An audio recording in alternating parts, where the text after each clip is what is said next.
That would depend on the version of panpsychism, I think. But there's one sort of version of panpsychism that attempts to have a very close relationship to what science is telling us about the nature of the world. And there you might indeed find a kind of matchup, to mental to the physical. This view, sometimes called mind dust theory, does assert that physical science has revealed or is revealing the fundamental constituents of the world, but physical science is incomplete. And we need to add some phenomenal consciousness or experiential or proto-experiential or something mentalistic to this fundamental physical level. So this picture of panpsychism accepts that the physical world as revealed by science is basically correct.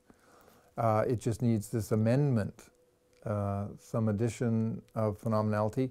And then, presumably, the same way that physical complexity grows, there will be a kind of matching or mirroring growth in mental complexity.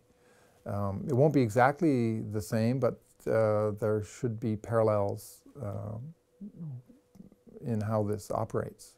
The evident success of science over the last 400 years might well suggest that it would be a good idea to stick as close to that as possible, and which leads to a form of panpsychism, which is in the mind dust sort of school. More radical attacks on the scientific picture or physicalism lead to different theories. The prospects for those I'm not so sure of. My own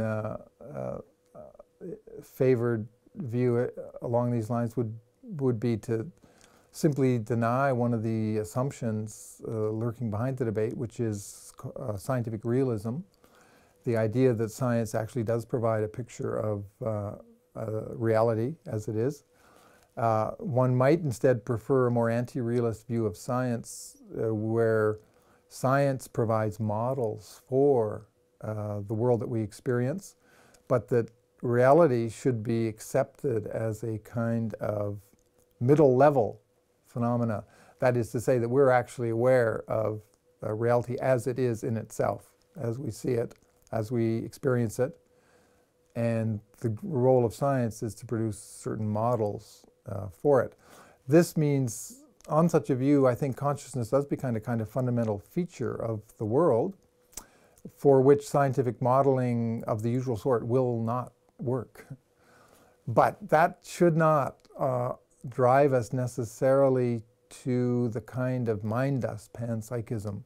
It would instead just say the world contains consciousness, certain beings are conscious beings, they live within a world which they experience, which we experience, which we can model in all sorts of different ways. We understand consciousness in multiple different ways, through art, through literature.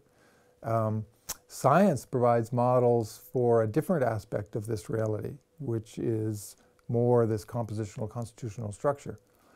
The mistake, if you will, would be the idea that this one side, the compositional constitutional side of looking at reality, is the total story. Now, I don't know whether that's a panpsychism at the end. Maybe it is not, but it does accept consciousness as fundamental.